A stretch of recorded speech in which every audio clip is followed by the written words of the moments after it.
Welcome to Enzo Fernandez Daily. No, just joking. Yeah, a story. I saw a story this morning that has pretty much been the latest episode in my shock at the way Chelsea have dealt with the whole Enzo Fernandez situation. Now, what I'm referring to is that Enzo Fernandez has now been appointed vice captain of Chelsea. And this is after the whole scandal involving the video of the live stream of the Argentina players singing a derogatory song about black French players of African descent. Now, obviously, everyone knows the story. Everyone knows how much of a storm that caused. I don't like the way Chelsea dealt with that situation. I don't like the way the manager responded to that situation by just basically trying to brush it under the carpet and make out like it's not that big of a deal and all Enzo had to do is apologise and that stat would be forgotten about. I feel like he was massively downplaying the seriousness of racism in general. And I felt Chelsea had a massive opportunity to make a statement and to be honest, there was more. I feel like there was more on them as a football club because everyone knows Chelsea's, well, as a club, yeah, as a club you can say, and more to do with the fan. Not saying all fans, not saying every fan, but in the past, Chelsea's fan base have had a massive problem with racism. If you listen to players that play for Chelsea black players that play for Chelsea in the 80s, racism was also a problem within the squad and throughout the club. So Chelsea's history, and it's not a dig at all Chelsea fans. It's not a dig at Chelsea as a football club. It's just historical facts. Chelsea have had some issues when it comes to things of this nature. So I feel like it was kind of on them to basically make a statement saying, yeah, this is not who we are. This is very much in our past, but we are now a modern football club who deals with these type of issues properly, and racism has no place at this football club and in the modern game. They had a chance to make a statement like that, looking at their history, and they didn't deliver. They didn't deliver. They basically said, "Oh, Enzo's apologised, and that's that." And oh, here's some money to some unknown charity. That probably Enzo Fernandez doesn't even know about. That they've obviously sorted out. And they made Enzo Fernandez give a bit of money that's probably like pocket change to the rest of us to a charity he probably doesn't give a fuck about. Let's have it right. Because he didn't fund it. He knows nothing about the charity. Chelsea's picked the charity and they said, yeah, Enzo, yeah, just put some money towards that and yeah, this will all go away. Don't worry about it. I mean, how bad is that? So instead of like him serving a ban or a fine or receiving any type of real consequence, they basically just made him pay hush money. I mean, it's just, you can't even make this up. Like the guy he's basically gone through no consequence for doing something wrong. And on top of that, Enzo Maresca has now made him vice captain. So now he's been, now from the outside looking in, well, not even from the outside looking in, now it just looks like he's been rewarded for bad behaviour. The guy makes a video where he knows that will be offensive because apparently in his apology to his Chelsea teammates, he said, "Oh, I didn't know that will be offensive." Like, come on, mate. Come on. Like, we live in 2024. You're a grown-ass man with 2 kids. You didn't know that song was going to offend some of your actual club teammates. Like, get out of here.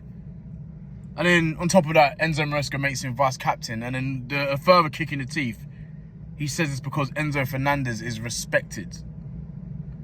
I mean, you just can't make this shit up. Like, you seriously can't make this shit up. Respected. Did Wesley Fofana, when he posted on his Instagram about how what Enzo Fernandez did was uninhibited racism, does that sound like someone who has some... Does that sound like he respects the individual he's talking about?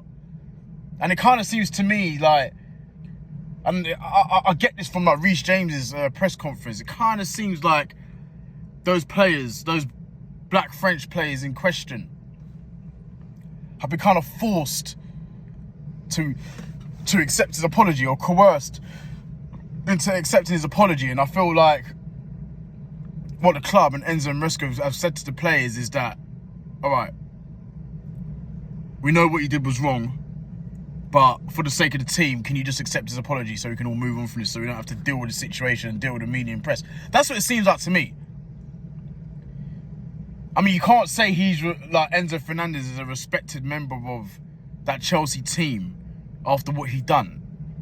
Because I'm sorry, an apology, just an apology and a bit of hush money to some charity no one knows. And listen, no one even knows if the whole charity thing is even true. He probably hasn't given fuck all to anything. But do they think that's enough?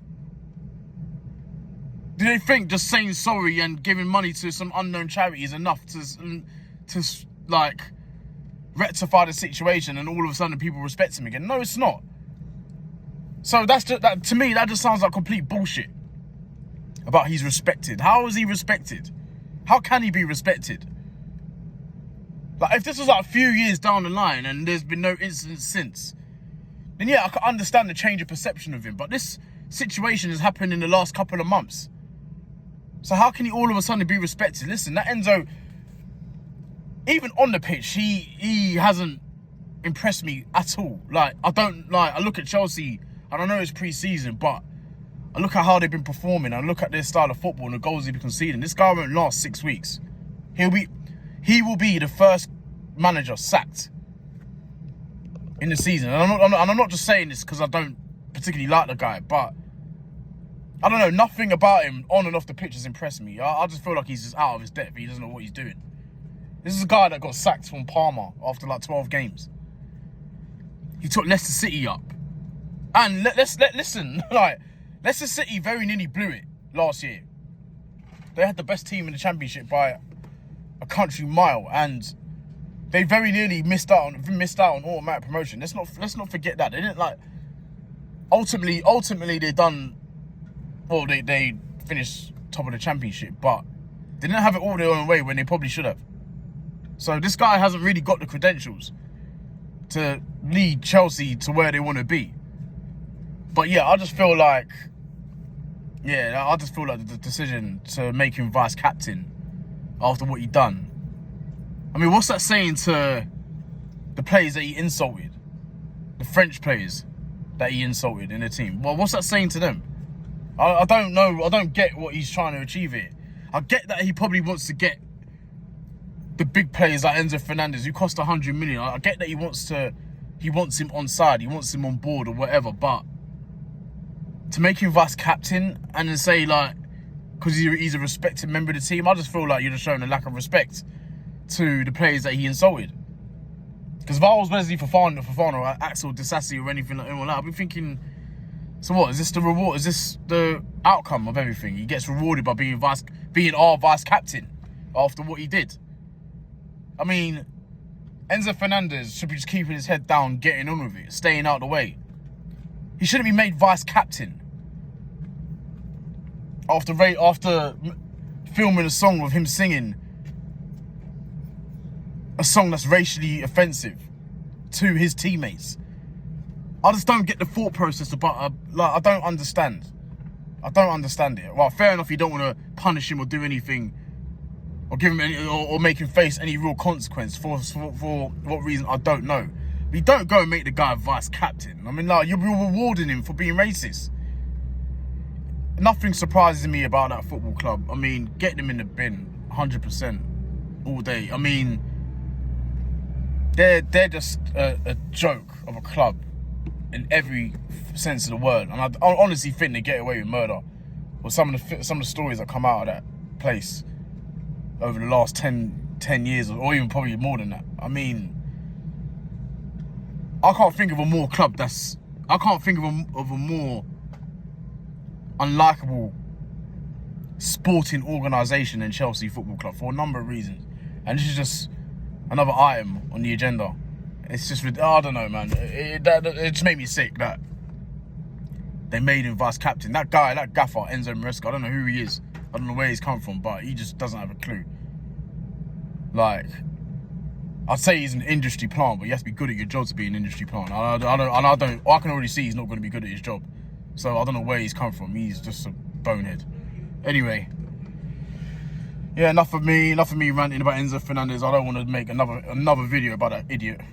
I mean, I think it's very, very evident how much I hate that guy, and I wish him nothing but the worst in his career. And I'll end on that note. Fuck you, Enzo Fernandez.